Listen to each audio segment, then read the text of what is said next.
Yoma Daf Chaf begins with a Mishnah, which discusses the procedure of the first avodah of the day on Yom Kippur, which was removing the ashes from the Mizbeach.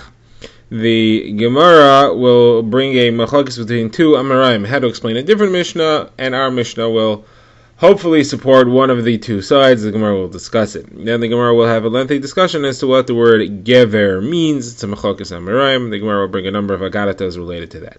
So first let's see our Mishnah. Our Mishnah is discussing the avodah of removing the ashes from the fire of the maracha and the mizbeach. So we know the mizbeach had a large fire called the maracha, on which karbanos, meats, were placed to burn, and those meats were often burning throughout the night. And in the morning there was a big pile of ashes there.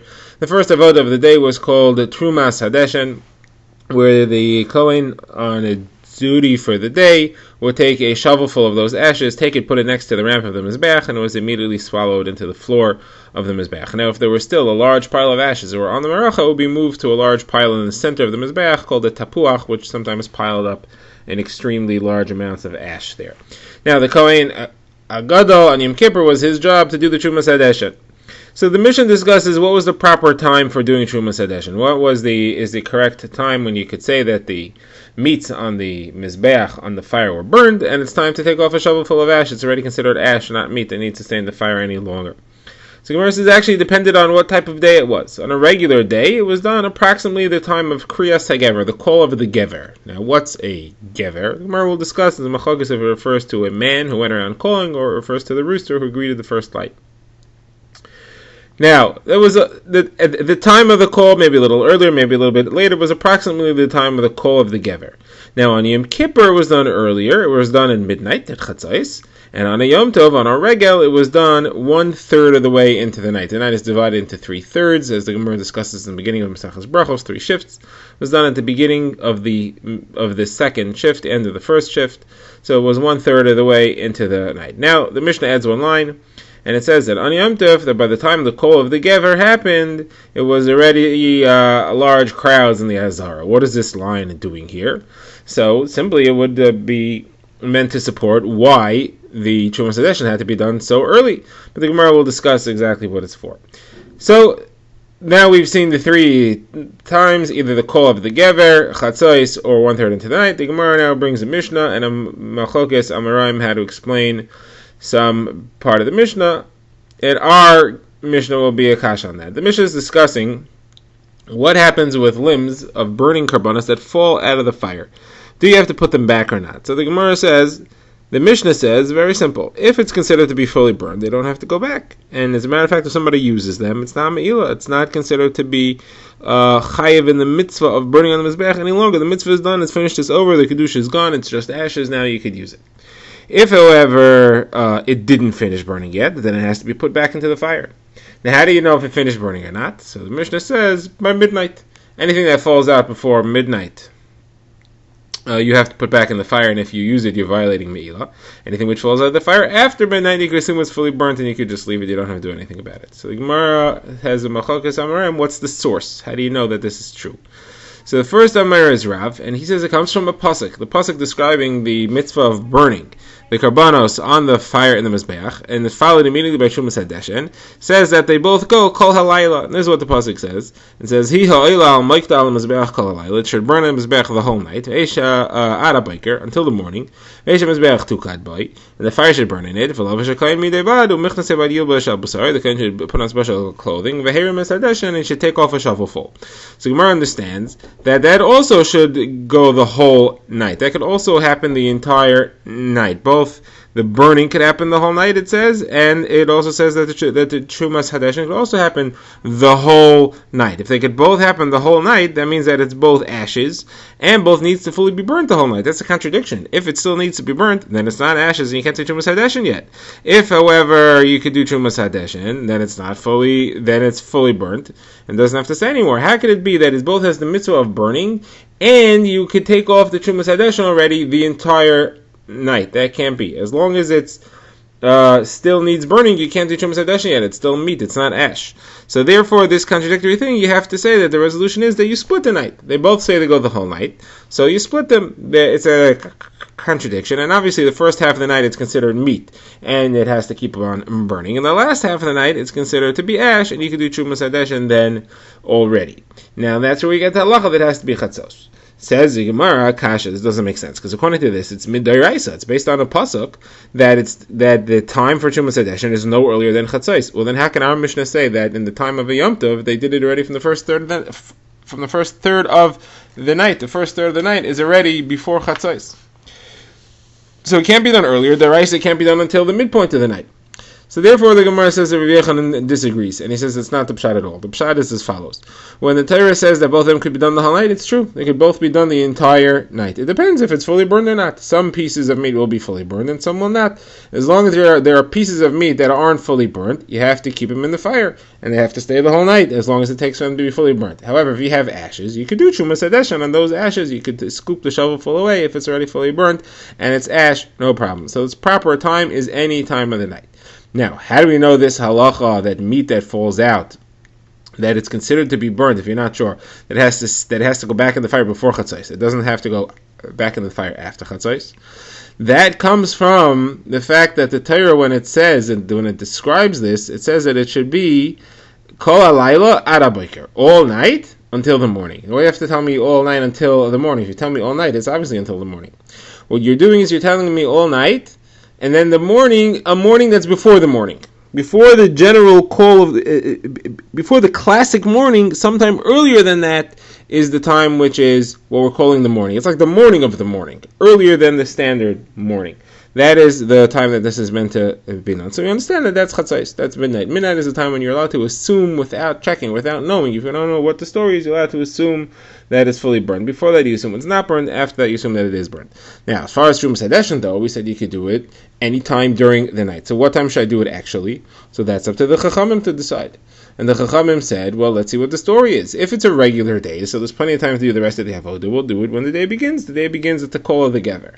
If it's Yom Kippur, we want it to be a little earlier, because the Kohen Gadol has a lot of work, and the Kohen Gadol's weak. He's been up all night, and he's fasting, and therefore we want him to start early, so we want him to start already from Chatzos.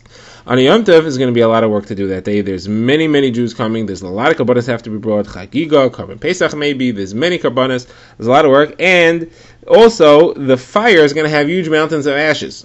And we're going to have to move those ashes to the Tapuach, to the middle of the Mizbeach. We got to get that done. So we want to get the Trumas Hadeshen done first, so we can move on and do the Tapuach and do the rest of the things that we have to do for the day that follows. Okay. Now the Gemara says, what is the meaning of the word Gever? The Gemara says the Machok is Rav and Rabbi Shila. Rav says Gever means a man, a Gavra, and it refers to the person who we shall see later. We've seen in Shkolim. His name was Gavini. His job was to walk around waking people up. That is the call. So when he began, that is when he started to call, that was when Trumas Hadeshen could be done. Now, that's Rav's pshat. Rav Shila says it means a rooster. It means the call of the rooster. So now the Gemara brings an interesting incident. The Gemara says that Rav once went to visit the town in which Rav Shila was the Rav, and Rav Shila gave a drasha. And usually there's a maturgaman. There's somebody who says over the Chacham's words in a louder voice and in the language that the people understood. But there was no maturgaman then, so Rav volunteered to be the maturgaman. And it came that Rav Shila was saying this halacha that you do the Trumas Hadeshen from Kriyas HaGever. So Rav translated it as the call of the rooster. Rav translated it as the call of the man, like his own shita. So Rav Shila stopped him in the middle of the shir. He stopped and he said, "Hey, you didn't translate right. You said the call of the man. It's not call of the man. It's call of the rooster." So Rav said, "Look at this. You play a flute for wealthy people, fancy people, and they love it. You play it for the shepherds, and they think, well, so it's not a impressive instrument at all." What does he mean to say? So he said, "I used to say the shir over in front of Rabbi Chia, and I translated Gever as a man, and he was fine with it. And he's a very chashav Talmid Chacham. When you, who are not as chashav as him, I translated in front of you as the rooster, you have a problem with it, so that's like the flute." So he said, okay, first of all, Rabbi Chia maybe didn't start up with you because he's your uncle. That's one thing, so not necessarily did he agree with you. And the second thing is, I think you shouldn't be the Maturgaman anymore. Obviously, you disagree with me. Maybe you should just, I'll find somebody else. So on that, Rav said, no, I'm not going to go down. And there's two versions as to what reason he gave. One is he said that people say that if you got a job, even if it's a very degrading job, like combing out wool, you shouldn't quit until you finish the job. And the second thing is Malan B'Kodesh V'Lemeridin. You only go up in Kedusha and not lower, and there's nobody here that's greater than me, and therefore if I leave the job, you'll have to take somebody lower than me, and you don't want to go down in Kedusha, you want to go up. Alright, now the Gemara says we have a Brisa to support Rav and a Brisa to support Rav Shila. So the Gemara first brings the Brisa to support Rav Shila. We'll first bring the Brisa to support Rav Shila, because the one about Rav goes on a tangent. The Brisa to support Rav Shila says as follows. It says that somebody who's traveling along the road, traveling along the way, he should not leave before the call of the Gever. And if he does, and something happens to him, it's his own fault, his blood is upon his head. Rabbi Yishai says, until the Gever calls twice. And some say until the Gever calls 3 times. And then the Brisa continues, so what type of chicken are we talking about? A mid-sized chicken. So you see clearly that the Kriyas Gever refers to a chicken. That's a Brisa that supports Rav Shila. Now the Brisa that supports Rav, that says as follows. Gvini was the name of the caller, the one who wake people up. And what did he call out? He used to call out and say, Imdu kahanim, get up kahanim, la'avodaschem, to your work, leviim, l'duchanchem, to your platform where you're going to sing, and Yisraelim, l'mamadchem, and Yisrael, get up to do your shift of representing Klal Yisrael at the Karbanos in the Beis HaMikdash. Everybody had a shift, kahanim, leviim, Yisraelim. Now, this Gvini had a very loud voice, and it could be heard as far as 3 parsais, 3 Hebraic miles away. It was an incident that happened, says the Brisa, King Agrippas, who was traveling, and he heard the call of Gvini from as far as 3 parsais away. When he came home, he sent presents. He was so impressed with Gvini's voice, he sent him gifts as a compliment. And the Brisa continues and says that the Kohen Gadol was even better than him, because the Kohen Gadol could be heard as far as 10 parsais away. The Kohen Gadol, when he said, Ana Hashem, Chatas Yavisi Pashati, when he said Vidur and Yom Kippur, even though he was fasting, and even though it was during the daytime, and sound doesn't travel as well during the day as it does at night, still he could be heard further. He could be heard all the way to Yerichai. It's an incident that happened all the way to Yerichai, which we know is 10 parsa away from the Beis HaMikdash. Now the Gemara takes a little sidestep here and talks about the fact that sound doesn't travel as well during the day as it does at night. The Gemara says, why is that? The Gemara says because the wheel of the sun, which could refer to the shell of some sort that the sun is stuck to, as it passes through the sky, it saws away at the sky. And that sawing makes a faint sound, which fills the world, and that interferes with sound that's traveling at the time. It makes a sawing sound. Now, there's also sometimes when the sun is shining, you could see the dust in the beam of the sun. That's the sawdust that's coming from the sun, the sun's wheel that is sawing through the sky. The Gemara says it's called loy. Loy is what it's called. And that's why Nebuchadnezzar says in a pasuk in Sefer Daniel, Chol dari ara kilei chashivin. All the inhabitants of the world are considered to be like loy. What does it mean like loy? Like the dust, like these little specks which you see in a sunbeam. Says the Gemara is a brisa that if not for the wheel of the sun making noise, you would be able to hear the legions of Rome all the way to Eretz Yisrael. You'd be able to hear the noise of the Roman legions, and if not for the Roman legions making noise, you'd be able to hear the sun. Well, we don't hear either of them. Another brisa says that there are 3 sounds that travel and fill the entire world from one end to the other.